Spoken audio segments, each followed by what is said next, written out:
আইন শৃঙ্খলা বাহিনী দুর্বল না, একটা সুযোগ তারা নিচ্ছে।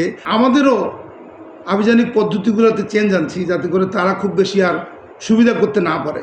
আচ্ছা, আমরা দেখলাম যে মোহাম্মদপুরটাকেই সবসময় যে অপরাধীদের হাত, এই মোহাম্মদপুরকে কেন্দ্র করে সকল ছিনতাই, হত্যা এগুলো হচ্ছে। এই ক্ষেত্রে আমরা কি বলতে পারি যে আইন শৃঙ্খলা বাহিনী ওইখানে দুর্বল, এই জন্যই ওরা সুযোগটা পাচ্ছে? ঠিক ওরকম না, আইন শৃঙ্খলা বাহিনী দুর্বল না, বাট হয়তোবা একটা সুযোগ তারা নিচ্ছে।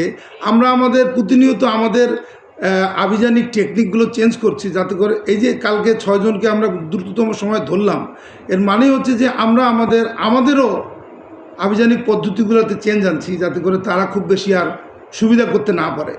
আশা করি খুব দ্রুতই এদেরকে আমরা সাপ্রেস করতে পারবো। আপনাদের সহযোগিতা চাই। Optical brighter, photo catalyst, active granule সমৃদ্ধ বসুন্ধরা পাওয়ার ওয়াশ, ঝলমলে কাপড়ে ফুরফুরে মন।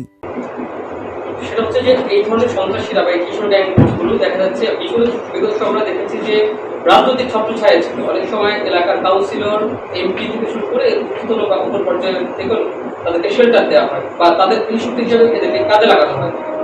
এই সময় আসলে এই ধরনের শেল্টার তারা পাচ্ছে কিনা, আপনাদের মানে প্রাইমারি ইনভেস্টিগেশন আপনার কি হয়েছে? এ ব্যাপারে আমরা খুব বেশি মন্তব্য করার সুযোগ কম। আমরা ইনভেস্টিগেশন করে দেখি। মাত্রই তো একটি নতুন নবনির্বাচিত সরকার এসেছে। আমি যতটুকু জানি যে নতুন সরকারের এইসব ব্যাপারে একদম জিরো টলারেন্স নীতি ঘোষণা করেছে তারা।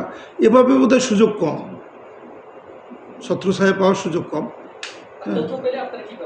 তথ্য পেলে আমরা অবশ্যই আইনে যতটুকু কভার করার ওই ব্যবস্থা আমরা অবশ্যই নিব।